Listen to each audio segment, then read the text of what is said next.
Today's various rambling topic is going to be on 4K UHD disc. Now, ever since I got a 4K UHD player for Father's Day of 2018, I have loved the format, and I have loved the releases that have come out on the format. And if you haven't made the jump yet to 4K UHD Blu-ray, that's perfectly fine. Blu-ray is still valid and not going anywhere. And 4K UHD disc just gives you that slight extra.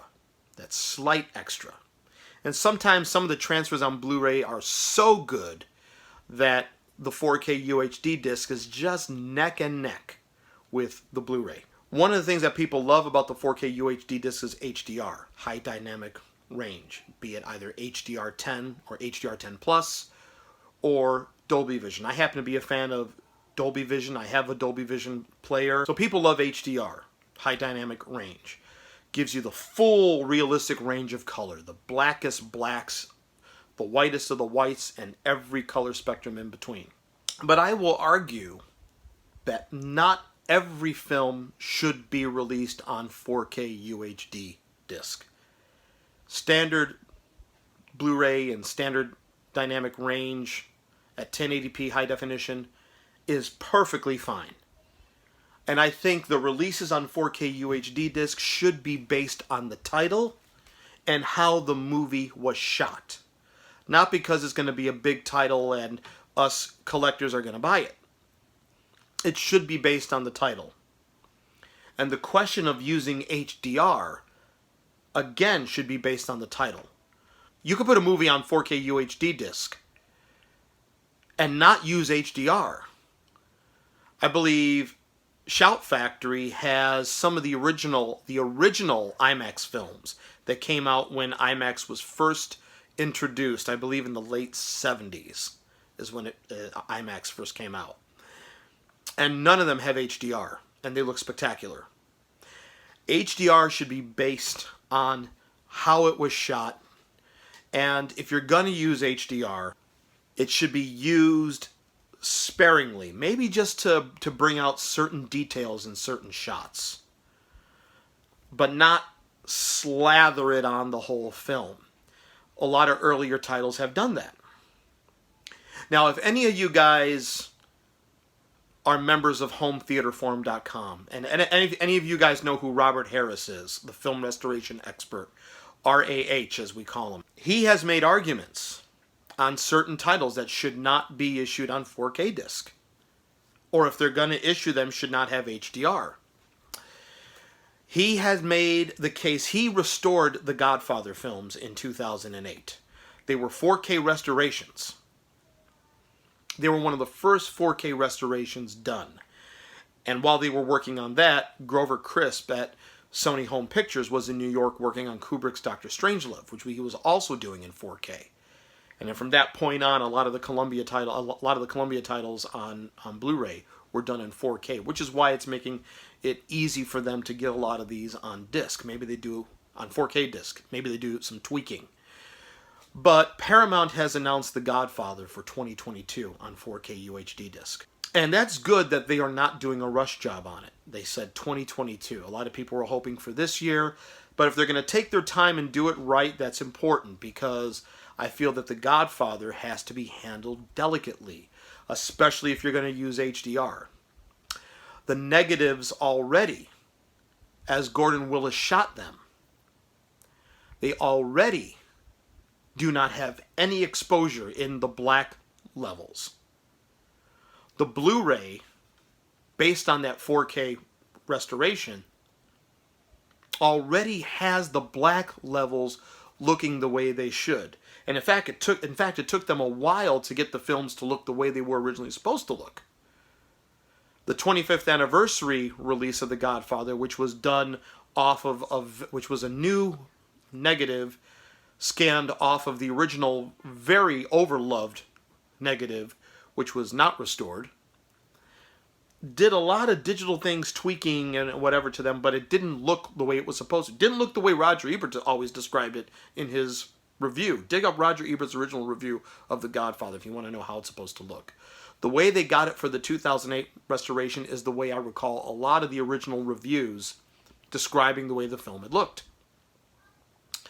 And the blacks are very black. There's no exposure. So using HDR might make the dark scenes too dark. I know people would say, oh, the blacks will look very rich. But they already look very rich. And then you cut to the wedding scene, which has overblown whites to look like old Ansca chrome. Right there, you may have a problem of it being too white, too light. So something like The Godfather will have to be handled very delicately. Paramount just announced that My Fair Lady is coming out this year on 4K UHD disc. Robert Harris worked on the original restoration of that in the 90s, and for the 50th anniversary Blu-ray of it that came out in 2014, he did a new restoration, and he was responsible for that Blu-ray. Now, My Fair Lady is already available for streaming in 4K with Dolby Vision, and he's already said that the Dolby Vision it's made the film look not the way it's supposed to. He's already talking about the black levels in a lot of scenes. And, you know, it's coming out. I hope they consulted him. I hope they do something, but it's coming out with full HDR, and Robert Harris has argued that it should not have HDR. The film on Blu-ray right now, and based on the work they did, looks the way it should, and HDR would more than likely ruin it. HDR is a great thing, but when Blu-ray first came out, certain studios were obsessed with digital noise reduction. Now, the idea of film grain in a movie is not really a purist attitude. I know people say, for purists out there in reviews, for purists out there, there's film grain, and it's not really a purist attitude, but it's more or less removing detail. Digital noise reduction is really an automated process. And if you're really not using it the right way, you can get a scrubbed, clean picture. And by doing that, you lose detail. Like maybe in a close-up, an actor's got pockmarks on his face. Well, it could smooth out those pockmarks. A great example is when Gladiator first came out on Blu-ray. Paramount had to do a recall. I think they got the transfer from DreamWorks, is what they did, or Universal, because DreamWorks was originally with Universal, and then they went with Paramount, and I think they got the transfer from Universal, and it was heavy DNR, heavy digital noise reduction, to the point where in the opening battle scene, if you've seen the movie, the CGI of the arrows and the flamethrowers were interpreted as digital dirt. And in a lot of the long shots, the arrow throws and the flamethrowers were magically disappearing in the shots. They were magically disappearing. So Paramount had to do a recall, and with a corrected version. I think HDR has a habit of doing that as well, either slathering it on to the point where you get the way Unforgiven looks on 4K disc. Kind of have to fiddle with your system, but you shouldn't have to do that. Or you do what Grover Crisp did in the Columbia Classics 4K Ultra High Definition box set last year on a lot of the classic films. You take it on a scene-by-scene basis. Maybe increasing the HDR for a couple scenes just to bring out detail in the negative, or decreasing it. And in that regard, not a lot of... releasing a film on 4K UHD, again, should be taken on a film-by-film basis. And using HDR should be taken on a film-by-film basis. The way a film was shot, the way a film was photographed, what the director's original intentions were. A lot of talk about Criterion not making the leap to 4K UHD disc. A lot of that is due to cost and how expensive their discs are. And they've said that if they went that route, they would have to raise the price on their discs. Criterion already does fine transfers anyways, but let's say they did take the plunge and go to 4K UHD. I don't think we need a 4K UHD disc of Fellini's Satyricon. I don't think we need a 4K UHD disc of Vittorio De Sica's The Bicycle Thieves. Maybe a 4K UHD disc of Luchino Visconti's The Leopard, because it was shot in Super Technorama 70mm. That would look awesome on 4K UHD. But a lot of Criterion's titles I really don't think would warrant a 4K UHD release.